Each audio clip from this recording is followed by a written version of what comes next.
Hello, hello, test. Hello.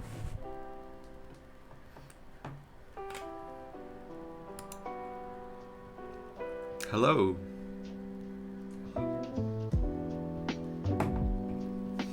We're back. Wednesday stream. Hey 713, welcome. I appreciate that. You got me tabbed and you're lurking. Yeah. How was your drawing session yesterday? Did you get a good amount done?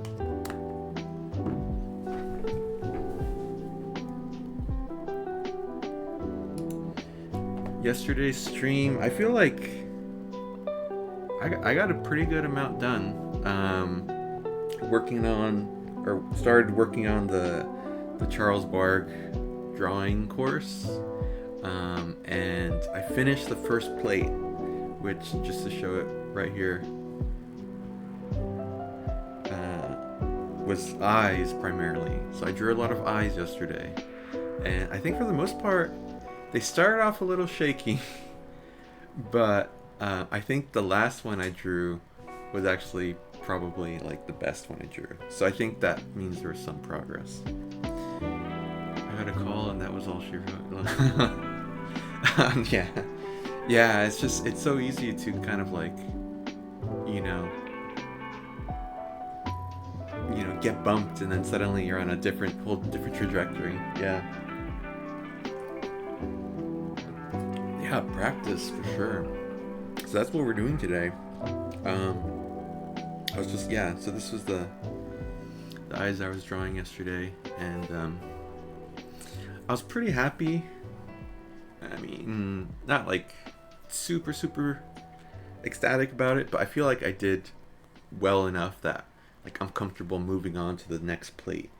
The next plate I already have up here is like faces. So yeah, I think it's gonna be good. I'm gonna give it my best shot. I kind of warmed up already earlier today. I was drawing in my brush pen and drawing like circles, which is something that I really like to do. Kind of like pretending I know how to do calligraphy, although I don't know how to do any kind of calligraphy. So yeah, I'm all warmed up. I'm just gonna get right into it. And I think this is probably going to be a shorter stream than the last couple ones. Maybe like an hour stream. Yeah, usually I try to get off around like 9 o'clock Pacific time, which is about an hour from now. So we'll see if I'm able to get all of these done. I kind of doubt it, because it took me like 2 hours to get the eyes done, and I think this is a little bit more involved, but we'll see. Calligraphy is tough. Yeah, I can imagine. I actually, my library sells like I guess they're used books, but like they're actually in pretty good condition. But anyway, they sell books to like help fund the library. And I bought a calligraphy book that was really cool. It was like on like really hard heavy paper, right? So it was like meant to like draw on in pen, kind of like watercolor paper, so it was like really thick. And I bought that like, I don't know, like 6 months ago, and I still haven't used it. And to be honest, I don't know if I have any plans in the near future to use it, but I think it'd be really cool to do calligraphy. I think it takes a steady hand, which is something that I don't really have.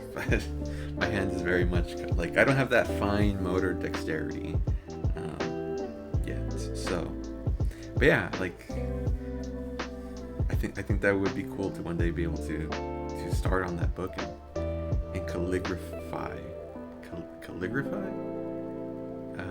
I think that's probably the word. So, yeah. Well, yeah. Have a good look. Have a good lurk. I'm just gonna be here chilling, hanging out, drawing faces. I was searching YouTube, seeing if other people have done the challenge, like done the drawing course all the way through, and I came across this playlist, which is really cool. It's from some like drawing. It's from actually some like art institute, I guess, called the Da Vinci Initiative, and it's like aimed towards like K through 12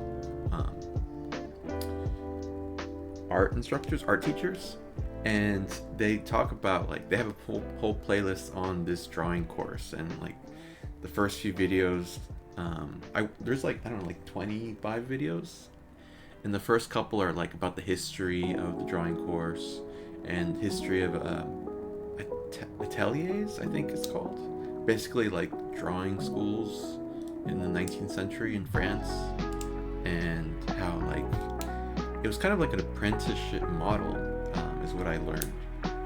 Like you would sign up, or you would join these art schools as an apprentice, and there would be a master who would teach you and like guide you along the way.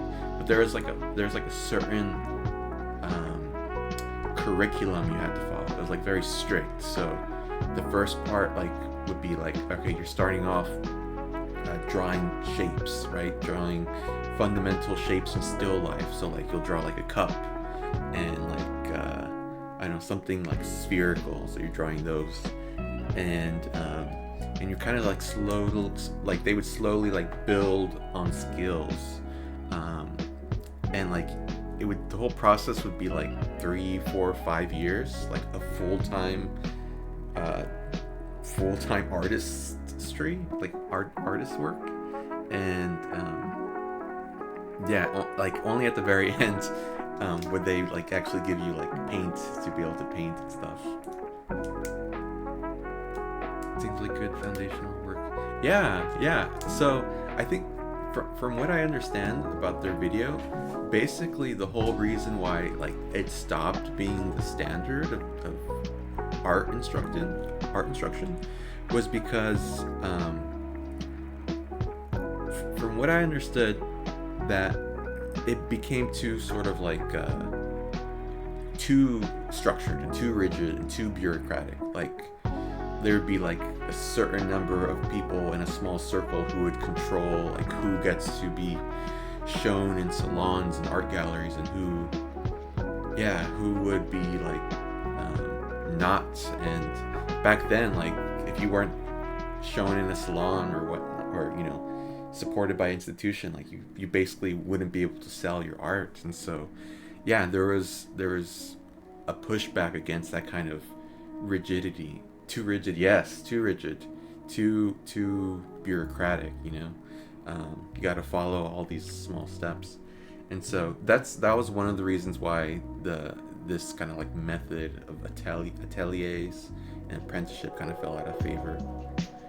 And where's the creativity of all the students are following the curriculum? Yeah, and you hit on the second criticism of that, which is basically you're teaching all these students to draw the same way, and the sort of modernists of the time were very much against that. Like they were in favor of self-expression above all, and making sure that you were protecting your artistic voice. I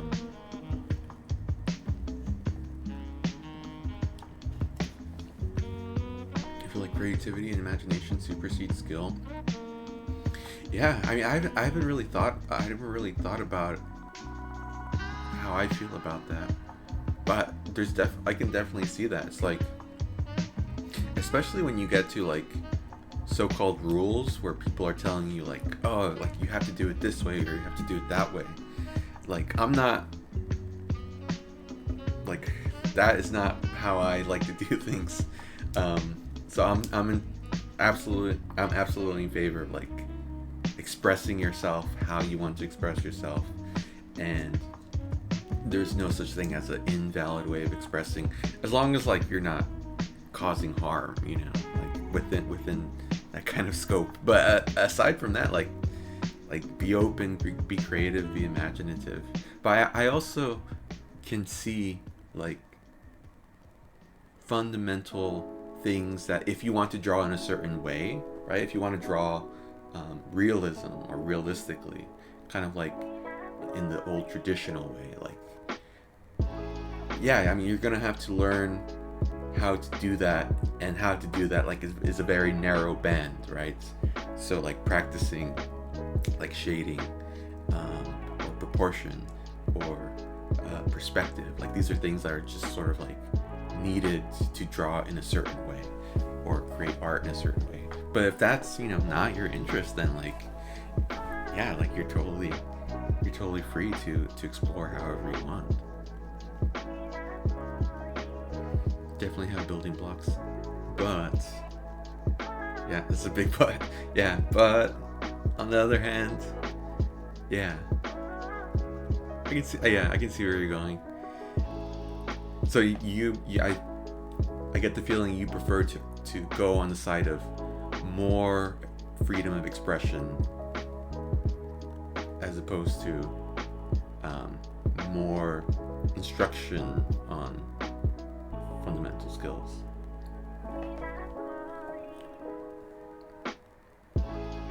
Find the rules and break them immediately. Break those rules, smash them on the ground. For sure. I agree with that.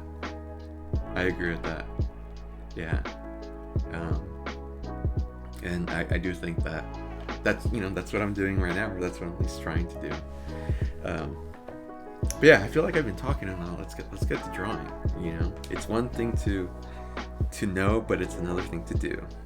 That's my motto for today. So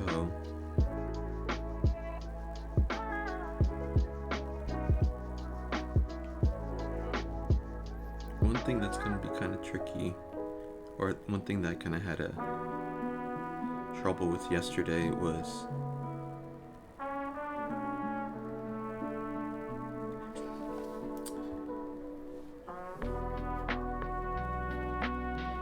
my stream is glitching. Is it better now?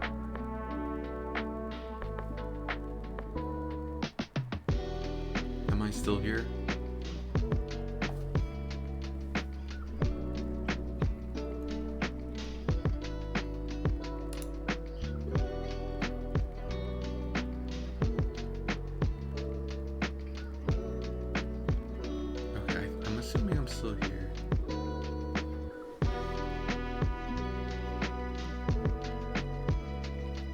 My stream is delayed. Oh no.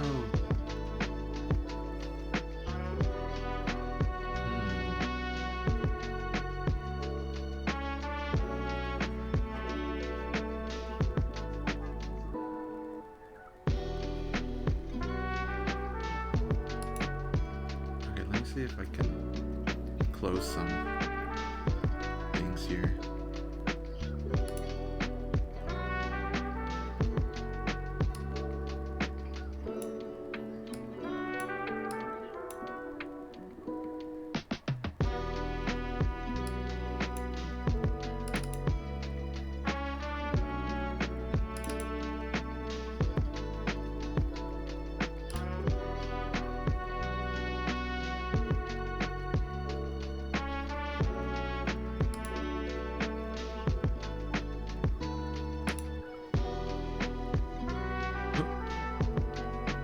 Yeah, I shouldn't close that window.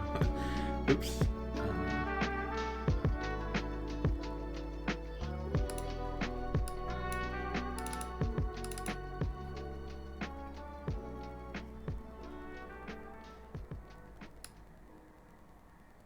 You know, it was kind of weird when I opened OBS today. Like, all of my windows were all rescaled. Like, I had to rearrange the scene with all the windows and stuff, because like for some reason it was only capturing like half of my iPad, and so I thought that was just kind of like I don't know, like a one-time thing or something. Maybe like my whole computer is like kind of messed up. I don't know. Okay, cool, good, cool. It's better. Thank you for letting me know. Hopefully my computer hangs in there. OBS, I don't miss it. Yeah, it's I'm learning it, I'm getting used to it, but it's really kind of like clunky in a lot of ways. I'm like, oof, this is it's almost kind of like a old technology, you know. It doesn't feel like very kind of like streamlined in a lot of the ways that apps that I'm used to apps being, you know. But okay, hopefully it hangs in there. I mean,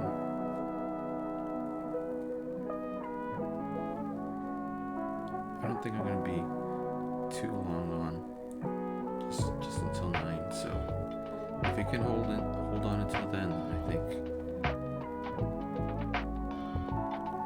think I'll be good. OBS checks how much you want to stream. Yeah, like monitors. It's like, you gotta stream more.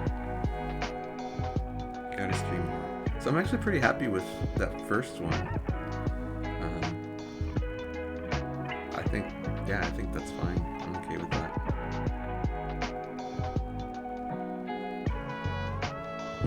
Another thing that I learned from that playlist of videos about this drawing course is that there's really kind of a certain way that these drawing schools would use these plates, and like supposedly like that was the right way of using them. Primarily they would say or they said that you needed to be using, oops, I think my Procreate crashed.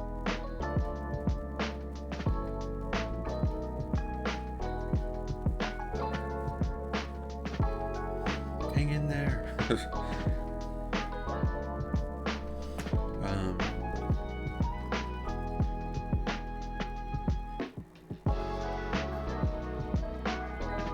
Yeah, that you should be using, or that they would use, I should say, charcoal on like larger sized paper. So it was kind of like the plate was blown up larger than it would be in, like, you know, this reference I'm using, and you would actually be drawing kind of like in a traditional manner where that's eye level to you, and like you're drawing using the underhand grip, and you'd be using plumb lines to measure and all that. But you know, I'm not doing it that way. You know, because I'm just like, you know, I'm not trying to copy that kind of style. Like I'm trying to do it my own way. And I think I get as much benefit as I would, or I get the benefit that I would want. Like I would not want to be in an atelier, like full-time at school. I think I might be miserable. Like it'd be too rigid for me to really stick around too long. And I'm also like not the greatest student either. Like I kind of struggle in school, so that would be like another reason why I don't think I would succeed doing it that way. So I'm doing it sort of my way. But at least it's getting it done, right? Which I think is what matters most. This is kind of off.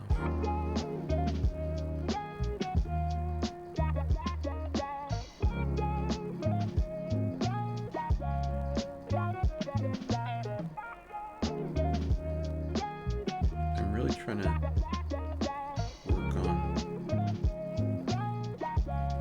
on both scale, proportion, and angles too, is what I've realized I need to work on. Like the angles of curves,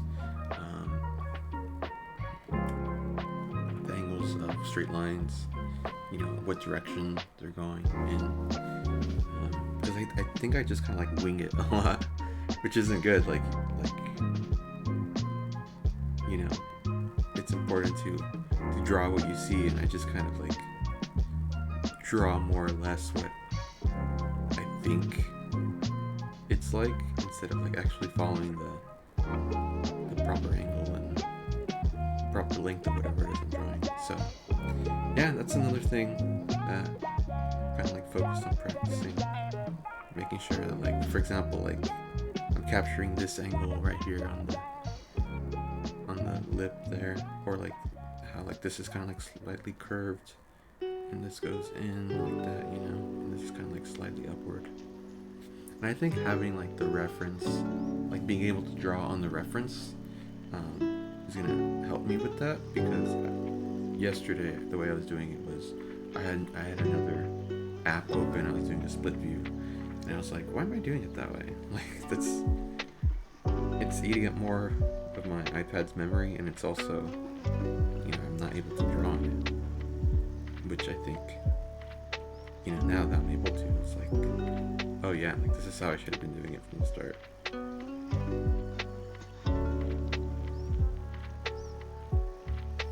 A little shaky, but I think it's okay.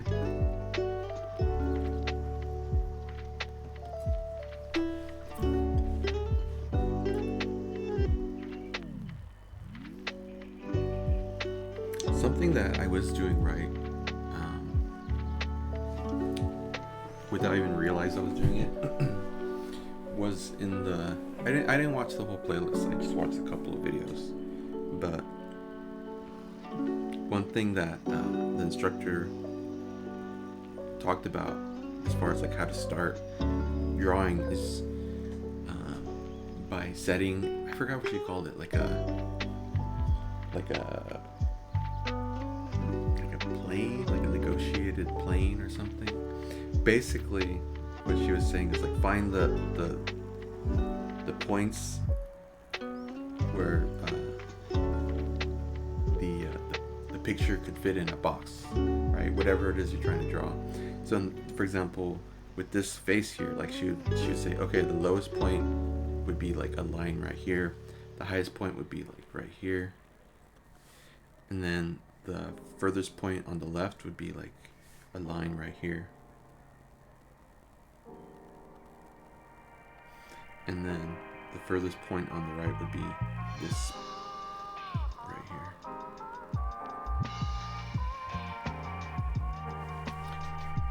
And then I think she did draw like the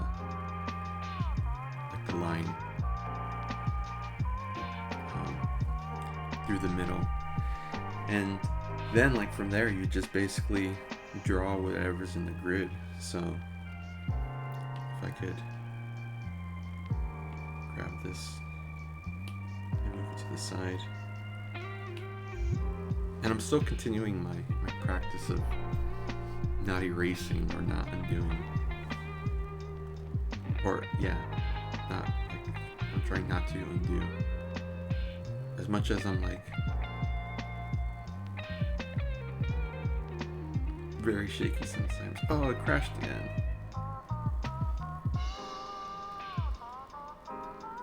Yeah, something's going on with my setup today. I mean, my iPad's like super old. It's a 7th generation, which is, I think at this point, like more than, I don't know, 5 or 6 years old. Yeah, definitely more than 5, I think.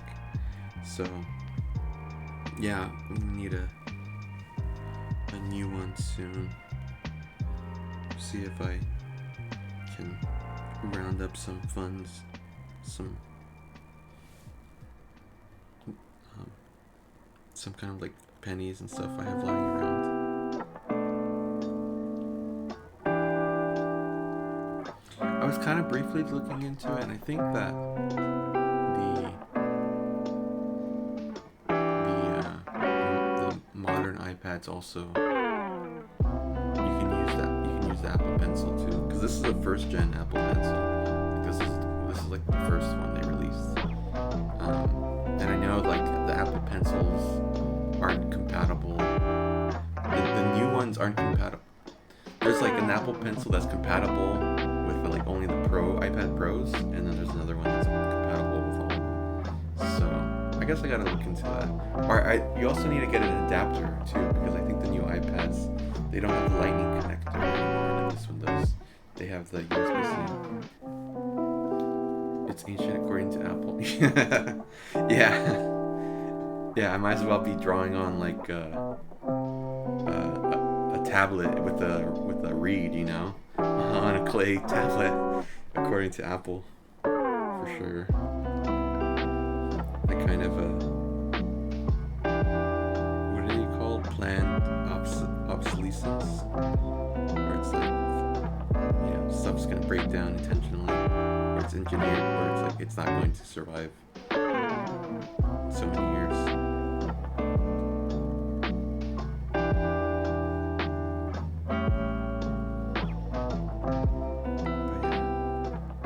I think that's primarily why my Procreate is crashing. Oh, not bad.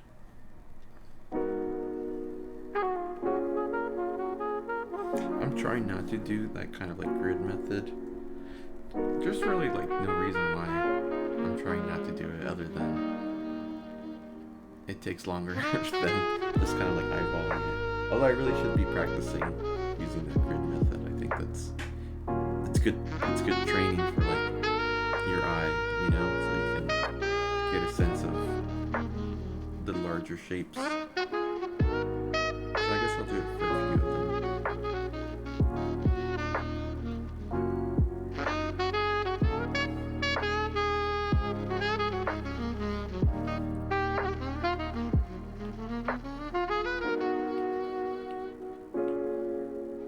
And like for the center, I just totally eyeball it.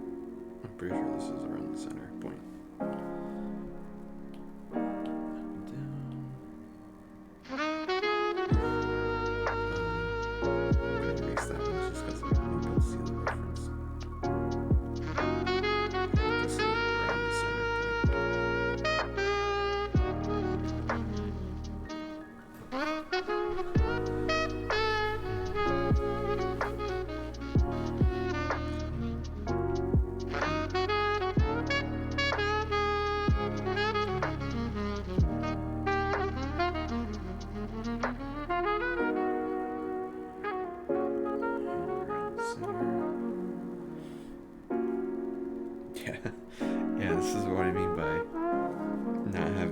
fine motor skills to draw or to do calligraphy. Look how wobbly those lines are. It's fine.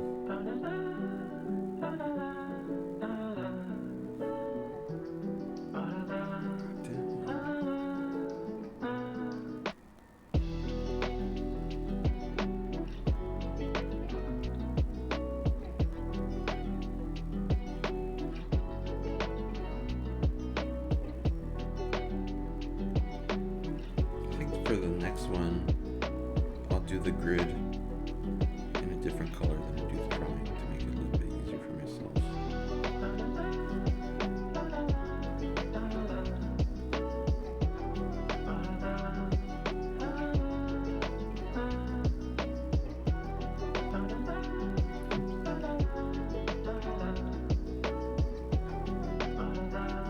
It gets to the point where I'm like not even realizing I'm drawing a face. It's just like drawing lines and capturing their angles, which I think is really kind of the point in a way, because then if you're kind of like fixated on like, okay, I'm going to draw a face,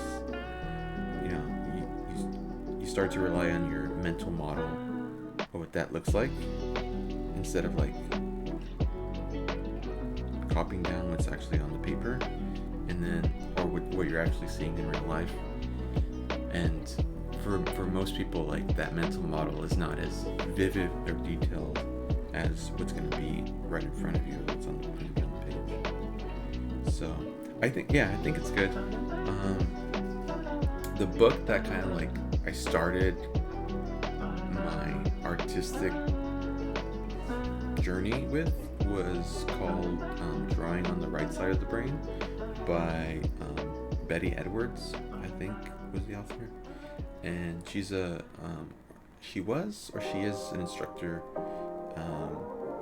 at UCLA, and she was also like she studied like neuroscience relating to art and drawing, and anyway, like the book I used and the book she came up with had a bunch of exercises, and one of the exercises, or actually I think the first exercise that she had her readers do, was to draw an image upside down, so that you are not. It was like a Picasso drawing of a man sitting in a chair, and the whole point of that was so that you would not be relying on your mental models of, what a man looks like and what a chair looks like. And instead, you were because it was upside down, it didn't resemble a man, it didn't resemble a chair. So you were just basically copying lines at that point. And it's really surprising I was really surprised by how effective that was to create the drawing. Like when I finished, like it kind of actually looked like what it was supposed to look like, which was kind of very gratifying, especially very early on when I really had no idea what I was doing, and the things I was drawing didn't look like anything resembling what I was trying to draw them as. And so like to kind of have like a win early on was very encouraging. And I think that's kind of like one of the reasons why she started with that exercise so early, is because people can be very discouraged very early on if they don't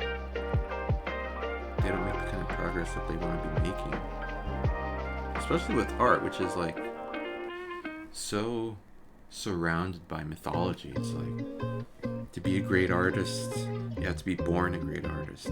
So many people believe that, and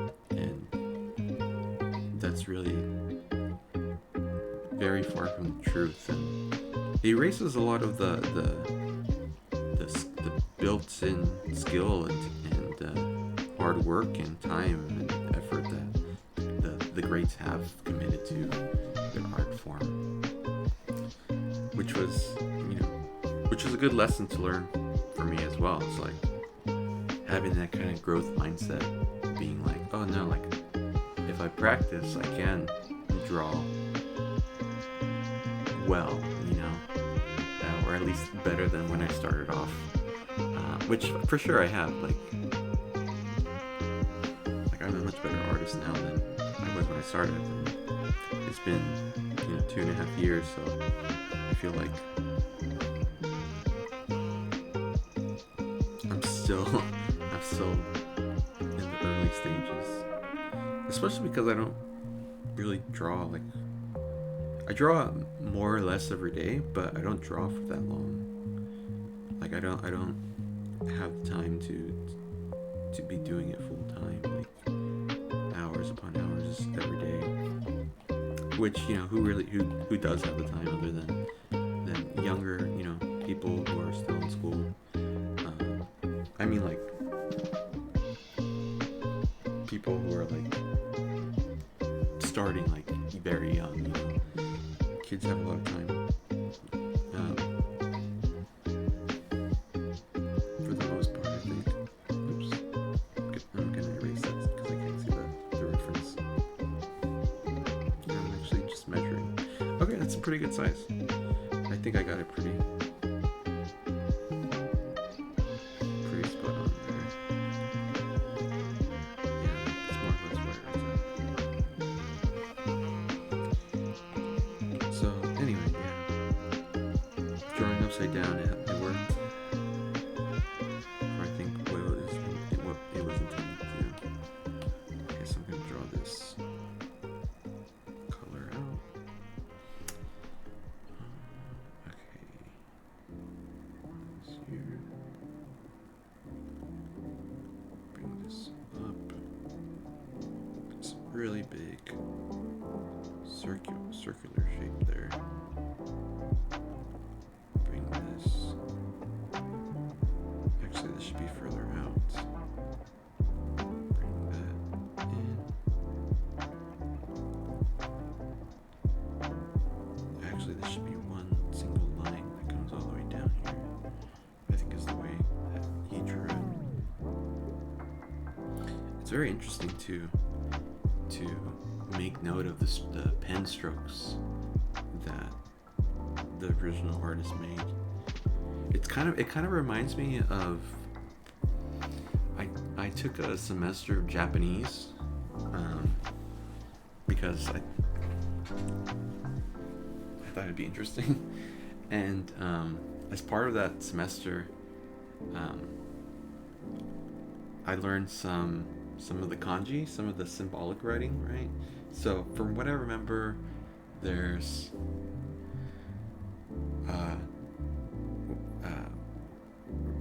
romanji is kind of like English Japanese hybrid writing, and then there's also katakana, which is the syllabic writing, and hiragana, or maybe I have that reversed. I think hiragana is the syllabic, and then the katakana is the symbols. Kind of like a lot of the symbols are adapted from Chinese writing.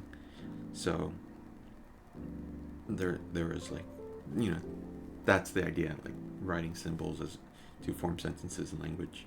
But anyway, one of the things that was sort of like critical to learn about, it was called kanji. It's called kanji. Yeah, there you go. Kanji was the symbolic writing. So one of the things that was critical to learn about kanji was the stroke order. When you're making the symbols is very important. I don't know how. Like, I don't know if it'd be illegible to do it any other way, but like I remember in the textbook, like they would have like kind of like ghost lines.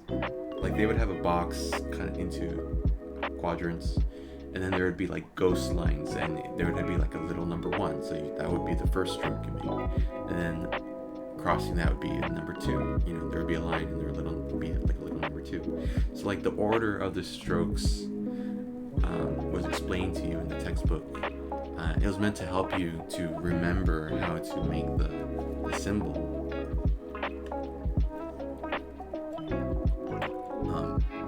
And that's kind of what this was reminding me of, like seeing which strokes that the artist has made is kind of helping me to put two and two together. Like, oh, like, you know, he made this stroke in a single movement, you know, which is something that I'm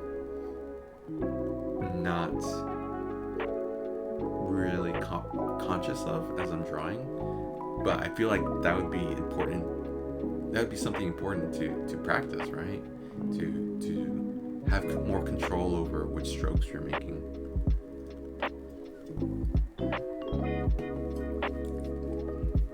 And it's almost like a fingerprint. Like, you know, would I have made the same strokes in the same order that this person made? You know, I think probably so, because I think he would, you know, he's a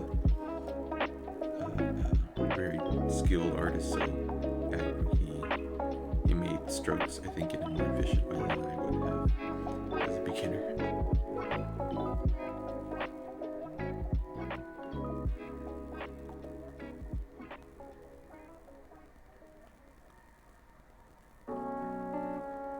I really don't have any problem with copying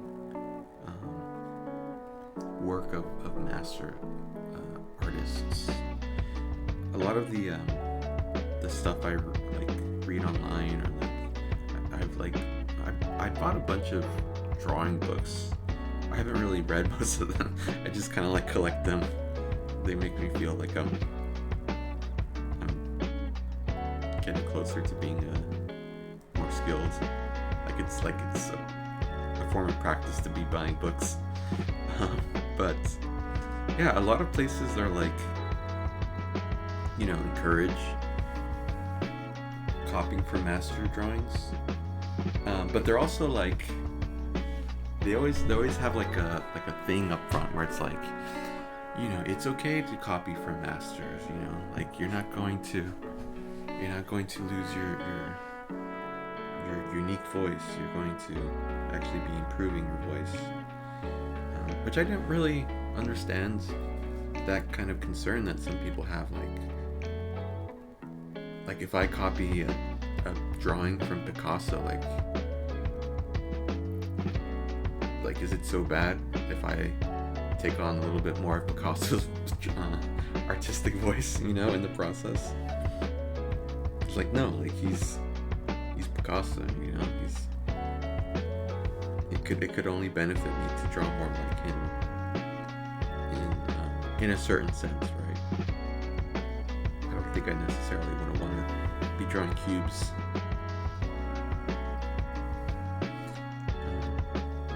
At least that's not my goal right now.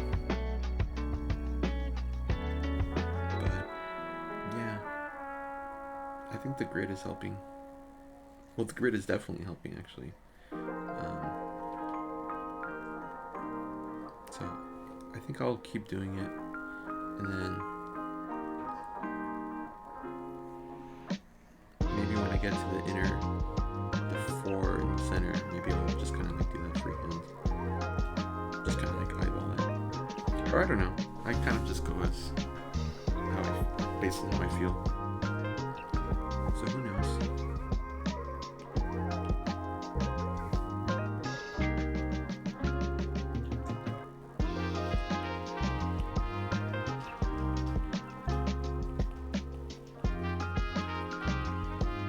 It's not like I'm in any rush to finish this, you know.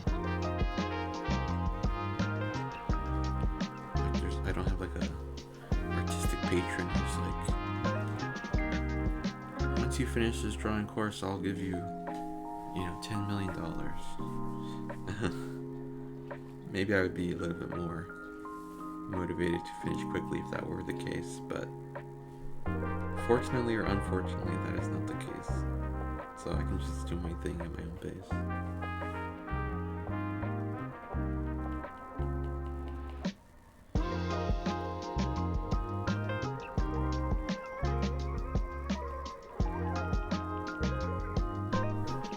Okay, let's pull the... I wonder if I can... Yeah, just grab a preset. Yeah, that's good.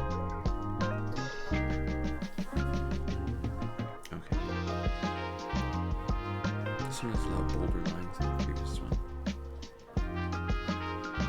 I think my pencil tip is a little bit too thick, actually.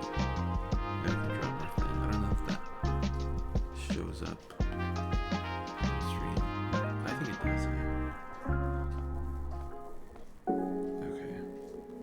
Although ironically, this next one that I'm drawing is thicker lines.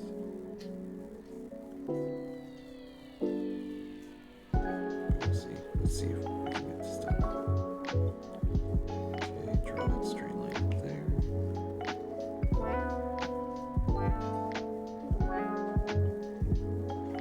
Oh, so that line was kind of like coming through.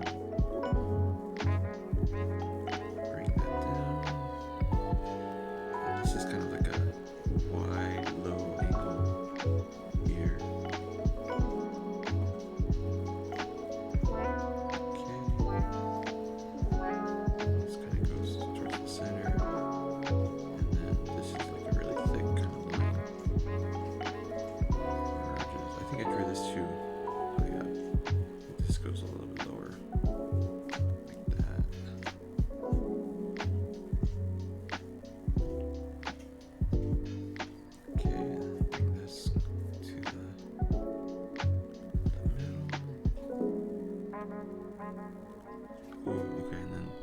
There's a slight curve right here to form the lips.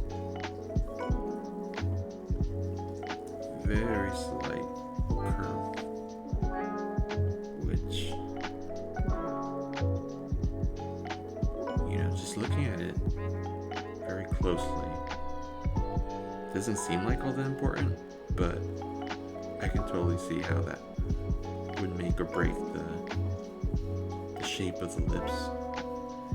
Which is something I'm always very surprised by, that it's really true that the devils are in the details, and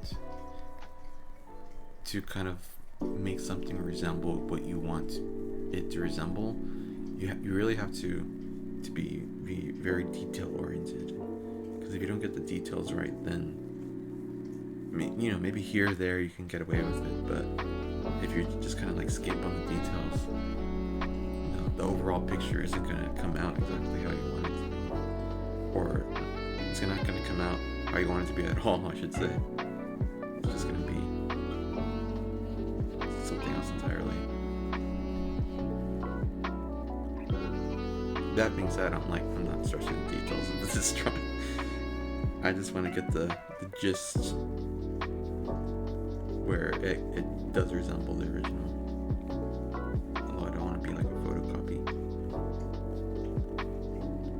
I don't really have any interest in photorealism, in practicing art in that way. It just seems very tedious. And I'm not criticizing people who draw in that way. It's incredible work how people can render and draw individual strands of hair, for example, or the million different tones that are found in human skin, depending on the light source and whatnot, the photorealistic depictions of people and whatnot. But yeah, I don't really have any kind of interest in going in that direction. It just seems so, I don't know. You have to go into a different, almost like a different country, you have to travel to a different place and live there and spend time there. And I'm good. I don't want to travel to that land. I prefer to go to different places,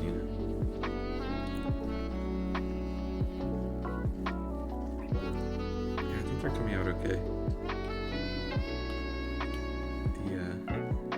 The grid method is working. Bring this one down. Oops, that's way too.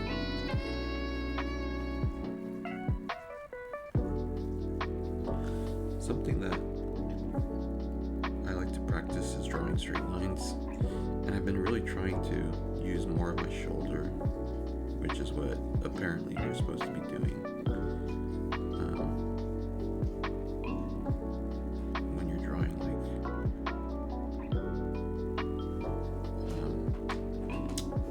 more, not mundane isn't the word, more basic, fundamental is the word, more fundamental shapes, or lines. Like your shoulder is what's supposed to carry that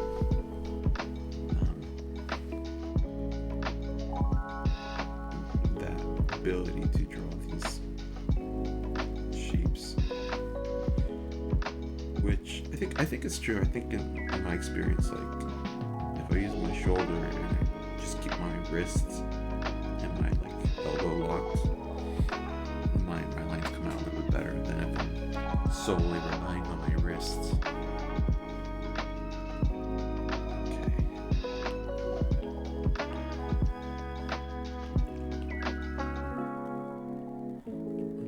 bring that up.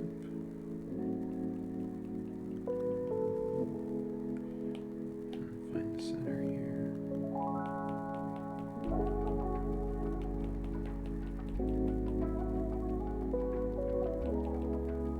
Something that I would really like to do one day, and I haven't really had the opportunity to yet, would be to go to a museum and draw from statues, which is what these drawings are based on. They're based on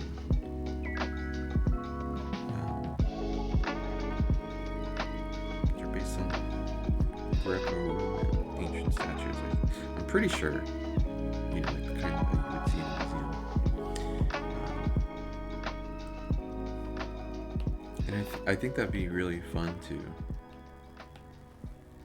just kind of because a problem I have with going to any kind of museum is there's so much stuff that it's hard to gauge how much time to spend at a certain exhibit. It's I've been to the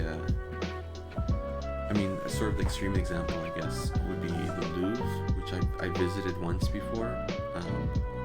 I've only been to France once, and there was so much stuff, both famous works of art and also not as famous works of art, but that were just sort of amazing in themselves, or stuff that was had a tremendous history behind it. I think the exhibit that sort of struck me the most was these artifacts. I think they're from the ancient city of which was in, I think, Mesopotamia 6,000 years ago. I think 6,000 years ago. And they had these figurines in exhibit, and it just kind of blew my mind,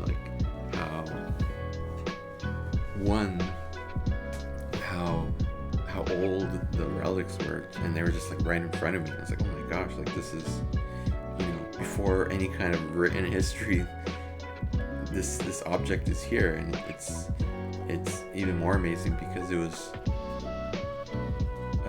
an artistic form of expression by someone whose name we could never know. This person would just never be known to us, but they were expressing something that they wanted to express. I think it was a religious artifact, and they were committed to making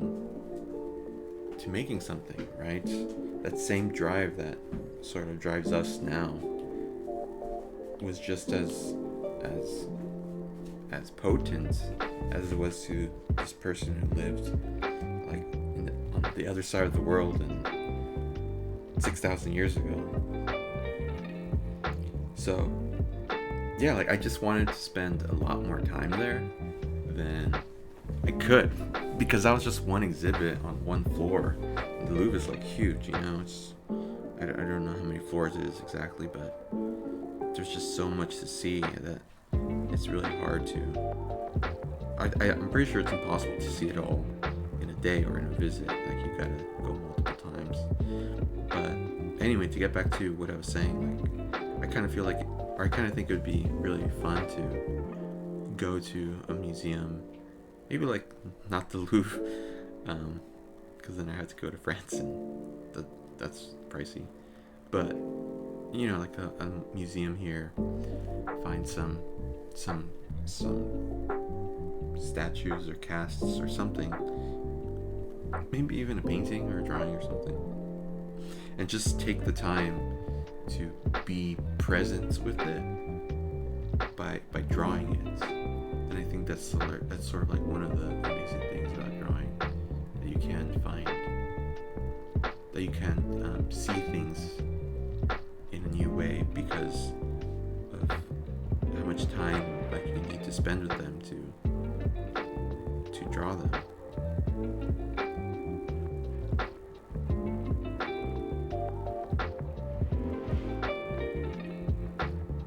Which is one of the amazing things about learning how to draw is visual literacy, as being able to appreciate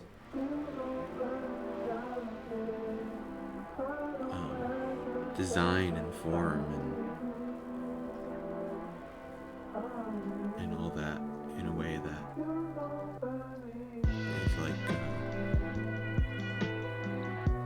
is like normal literacy of reading, being able to read the great works of human thought and expression and unlocking those things that would be closed to you if you weren't able to read them. Which is kind of like, how can you be visually literate if not through learning even basics of drawing, right? And I don't mean like, I don't ask that in a critical way. I'm asking that in a just curious way. Like, how do people learn to? How can we learn to appreciate visual art if we don't have at least some familiarity? Like, that's the thing too with any kind of painting. It's I feel like before I started learning how to draw, like, I feel like a lot of paintings, like, I would see them and be like, oh yeah, that looks okay, that looks good. Oh, and this painting over here looks good too, like, I couldn't appreciate the details. Again, like, the details are like so important. They make or break the drawing or the painting. But now I kind of feel like I can appreciate them a little bit more because I've tried watercolor. I haven't tried acrylics, I haven't tried oils, but I've tried painting, and it's like so much harder, like so much harder than I ever would have imagined. And so yeah, when I'm looking at a painting now, I can appreciate it a little bit more and recognize just how much time it took, how skilled the person who painted it must have been,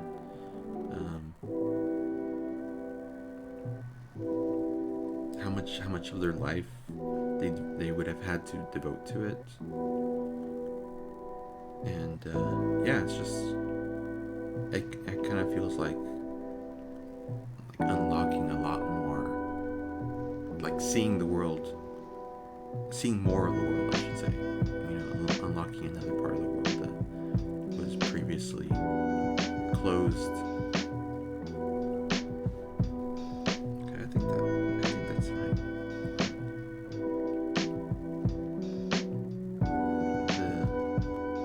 The original is a lot more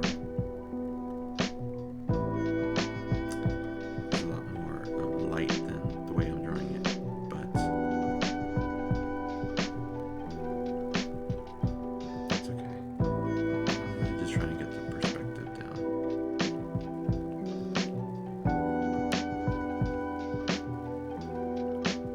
Okay, let's get some here.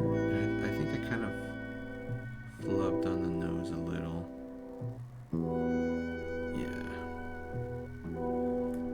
just kind of like just kind of like going back a little and taking it in. I think I was able to get most of the gist of it, I should say.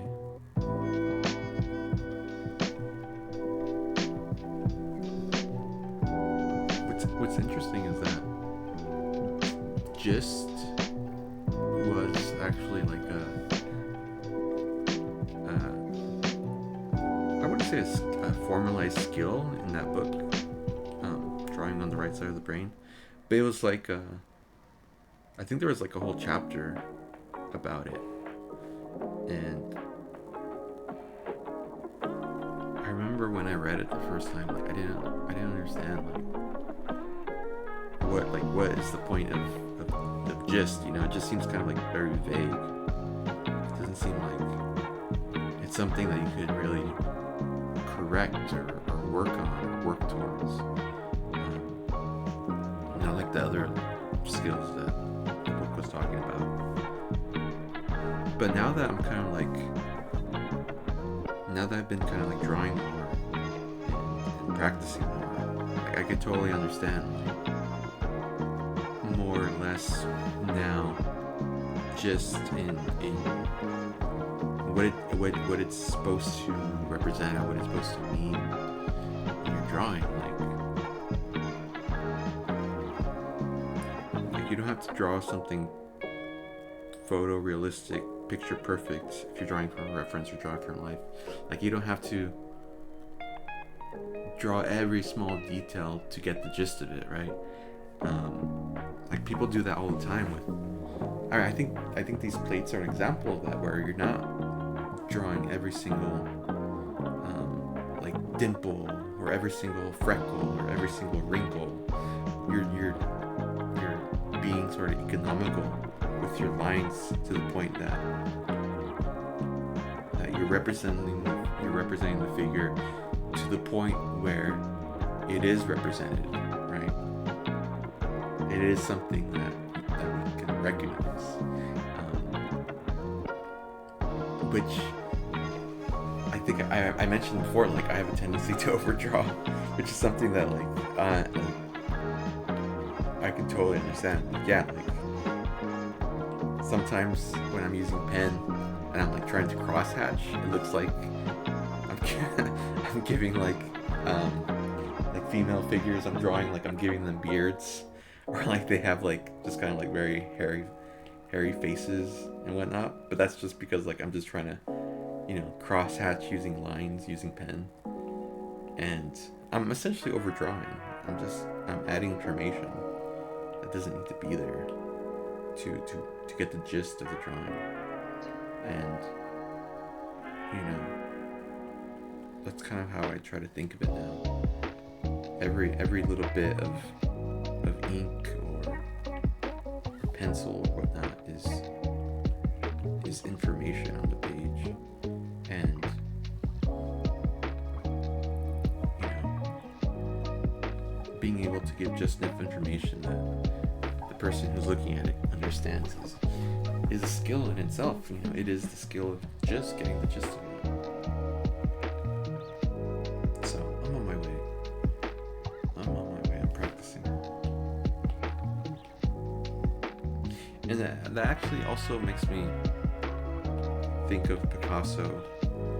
Like, I remember seeing like images or drawings he did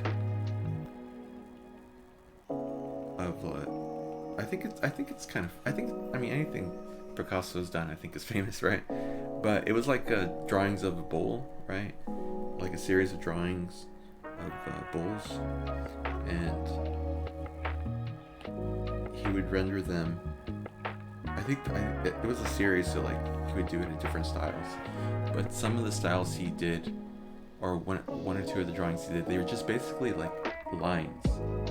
Kind of like, you know, if you were to draw a fish, you would just draw like an oval with a triangle attached, so you can draw it in one line. That's what he was doing, more or less, was drawing a bull. And like when I first saw it, like I didn't get it. It's like, yeah, it kind of, yeah, I guess, I guess that's a bull. But like I really think that what he was doing and things like that was finding the fundamental shape of what it means to be a bull, finding the fundamental like bullness shape. what is the least amounts of information I can give to the viewer for them to visually understand what it is I'm trying to do. And I think it's an example of someone making something look easy, so people think that anyone can do it. And really, like, he was able to do it, to break down something so fundamentally, because it's been so many years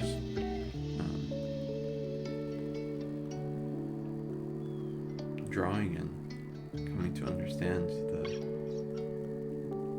the skill of gistness, right? Getting as much as you can out of as few lines as possible, or a few colors as possible, or what have you.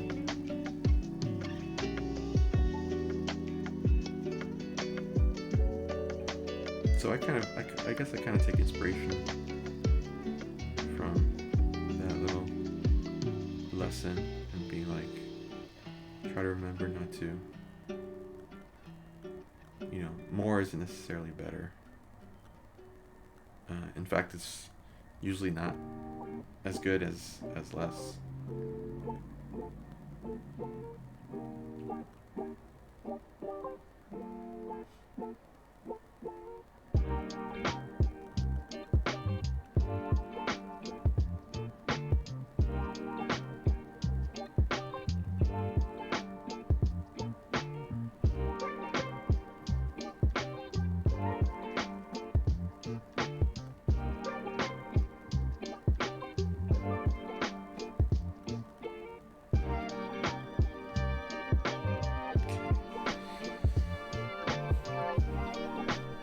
Pretty happy with how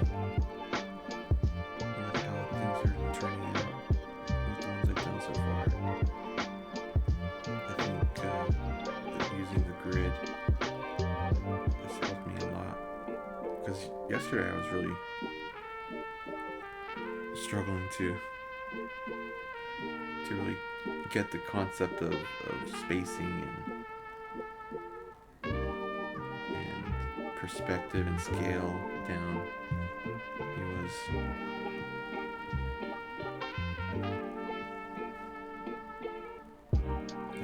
There's a few drawings I had to like redo because they weren't coming out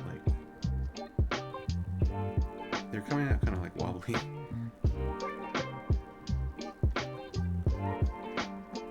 Oh, which is another thing that in the video I learned why they would, in the ateliers, when they're copying like these plates, they would have the canvas or the drawing board in front of them at eye level, is because they wanted to reduce the distortion that drawing from different angles would have.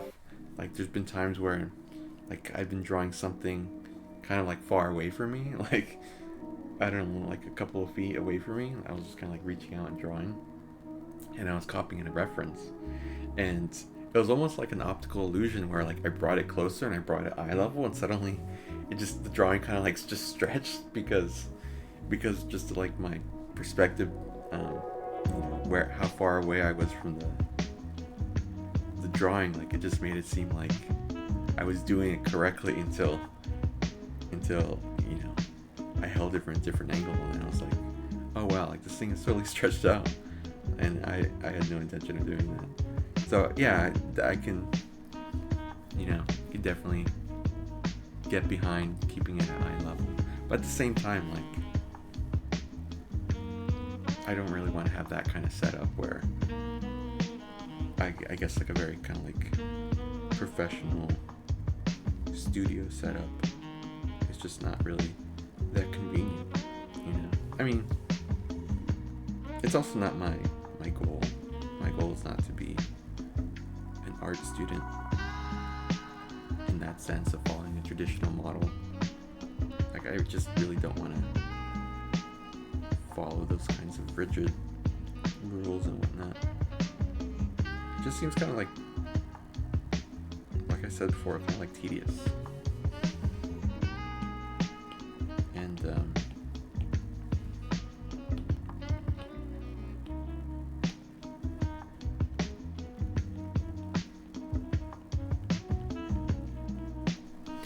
not inspirational in the sense that I would want to keep doing it. Like when I draw, I draw things that I want to draw, and that helps me to keep going because I get excited where I see things and I'm like, oh wow, like I actually drew that okay, and that helps me to feel. Oops, is that? I don't even know how I got that color. Yeah, it helps me to keep going, stay motivated.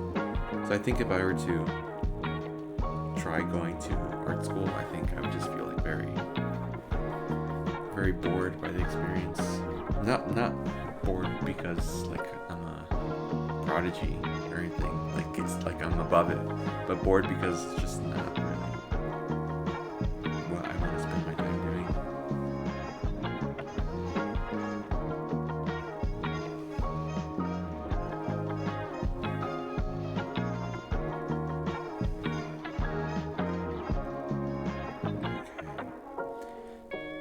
So, how many have we done so far? So we've done 1, 2, 3, 4, 5, 6, 7, 8, 9, 10.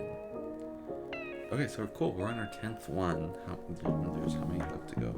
1, 2, 3, 4, 5, 6, 7, 8, including the one we're about to start.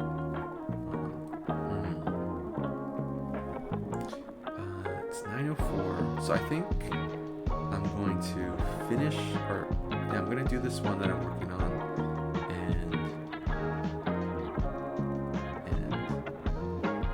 I think that's gonna be it. I think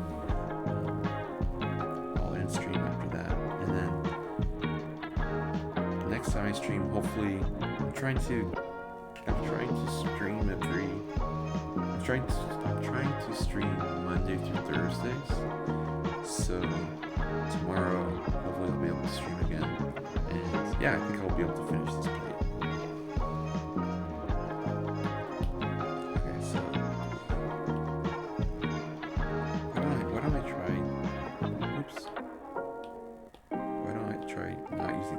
See if this practice has helped me freehand.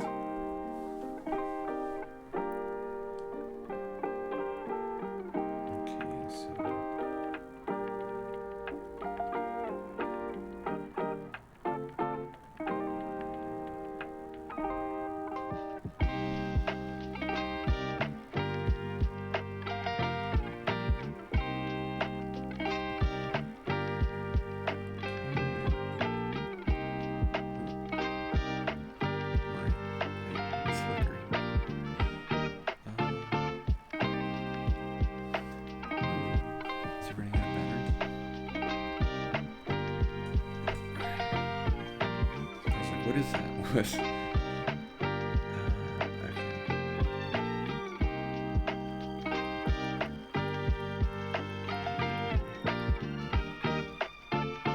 I'm getting the spacing between the lines.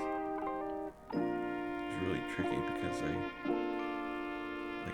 overdraw or underdraw them, and that just results in the whole drawing being kind of wobbly,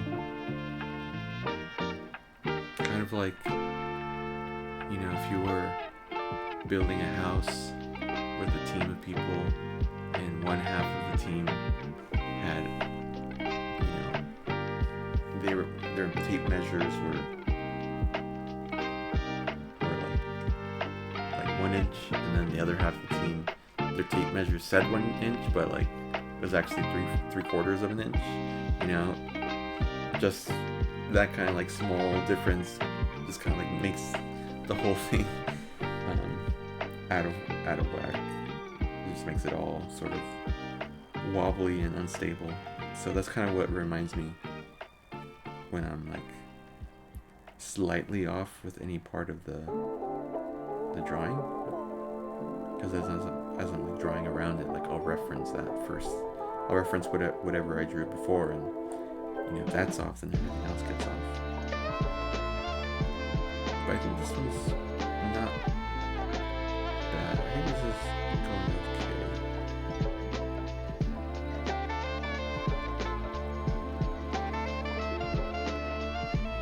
This part of the mouth here is a little bit sharper.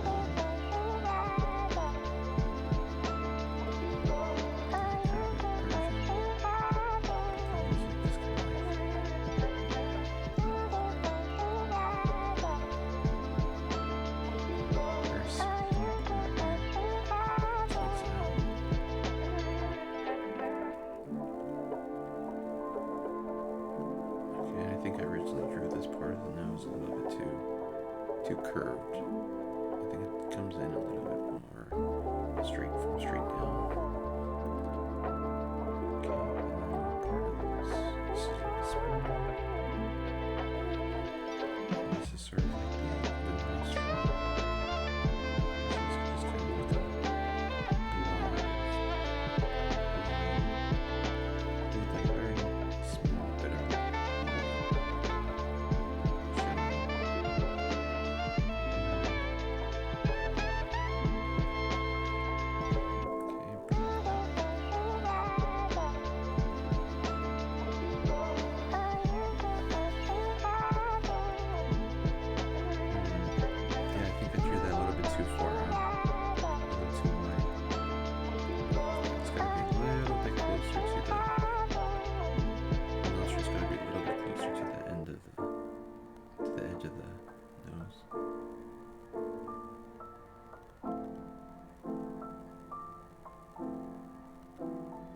Let's see, so this part here,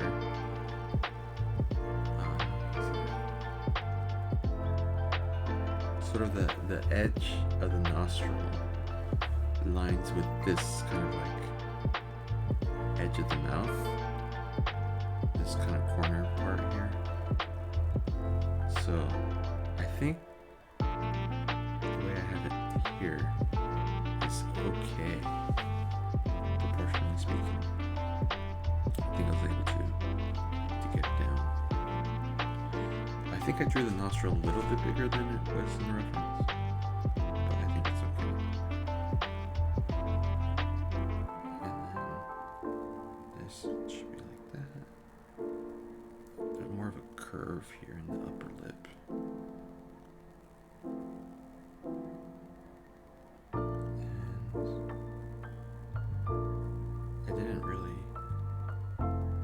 Wasn't able to draw like that space between the lips. I think are parted a little bit, so I wasn't able to really maintain that.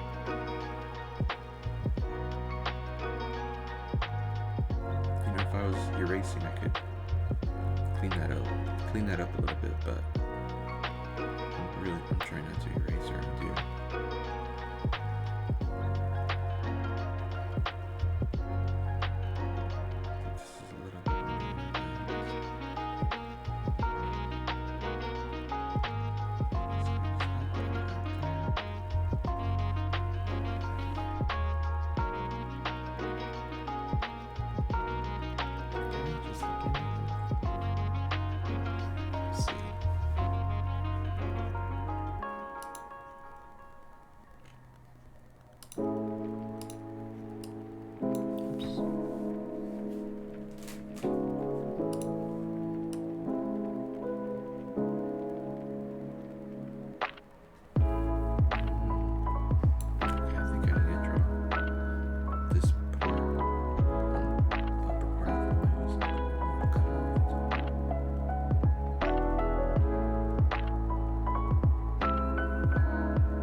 Oh, that's the other nostril. Oh, I didn't realize that you could see the other nostril in this line here between the upper lip and the bottom of the nose.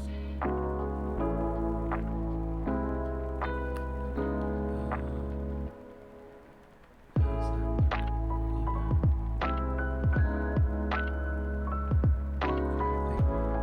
think that's pretty good.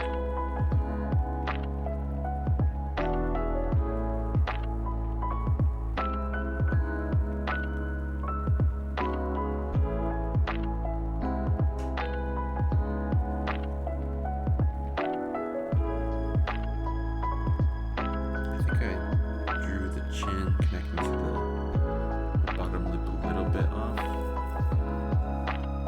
think the space between the opening of the mouth and the sort of cleft of the lower lip is a little off.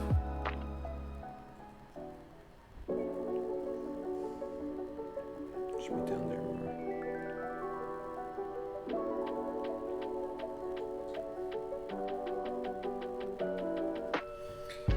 But yeah, I think that's it. I think that looks good. I'm pretty happy with that for having not done the grid for that last one. I think that came out okay.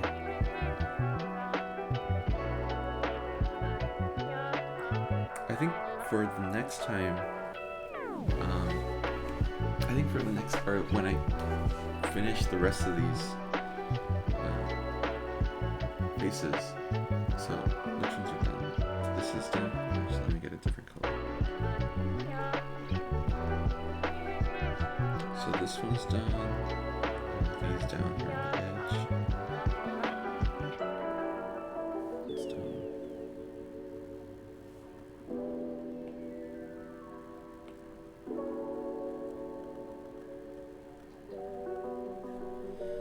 So 7 more to go. Okay. Yeah, I think I'm gonna continue doing the grid method because I think that helped me a lot to find the relationships and spaces between objects. I think that worked well. Yeah. Overall, not bad. So yeah, like I mentioned, I'm gonna be trying to stream Monday through Thursday. Those are the best times for me to stream. And tomorrow I'm probably gonna be able to stream. So I'll finish these up tomorrow, and we'll move on to the next plate. I'm not sure what the next plate is. I looked at it yesterday, but I kind of forgot what it was already. I think it might be like it might be ears. I remember seeing ears. So yeah, and then it's gonna get to rendering like arms and stuff soon, arms and feet. So that'll be fun. I'm ready for that challenge. I think.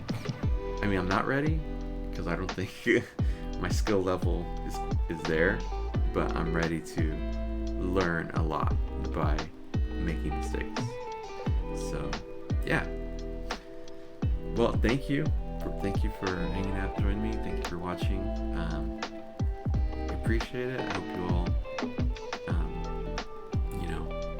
maybe feel inspired from seeing me struggle. The struggle is inspiring, maybe, hopefully.